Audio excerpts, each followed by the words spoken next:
Үнэмшмээргүй юм сонслоо. Казахстан улсын ерөнхийлөгч Нурсултан Назарбаев гэдэг хүн олонний өмнө энэ дээрээс маш ноцтой нэгэн зүйлийг ярьлаа. Если следовать данной логике, то в соседней Монголии,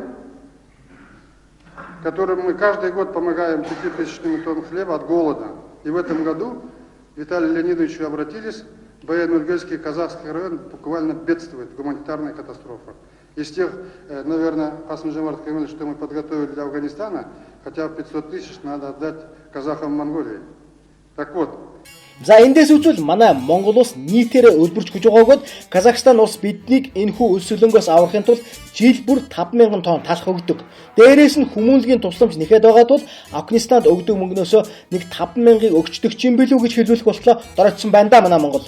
Жугам юугээ чинь жүтгэр нь болоод байгаа юм. Үнэхээр манайд тэр Баян-Өлгийн аймагт ийм зүйл болоод байгаа юм уу? Эсвэл та бүхэн эндээс зээл гуйж сарай алдаж явахдаа ийм зүйл ярьчихсан юм уу? Бүр эсвэл хаанигтай үнэхээр 5000 тонн талх буугаад ирчихснийг нь бид мэдээгүй байгаа юм уу гэх мэтийн асуулт урган гарч байна.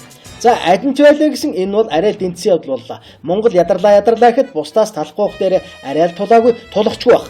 Эрхэм ерөнхий сайд засгийн газар гадаад хэргийн сайдуудаа та бүхэн энэ ярианы учрыг олж хариу хэлэх ёстой. Жохом юугээ ч юмнаас уламжлан бүхэл бүтэн улсын ерөнхийлөгч хүн манай Монгол улсын талаар ийм ичүүр сонжуургүйгээр ярих болов. Энэ арай дэмтгэ.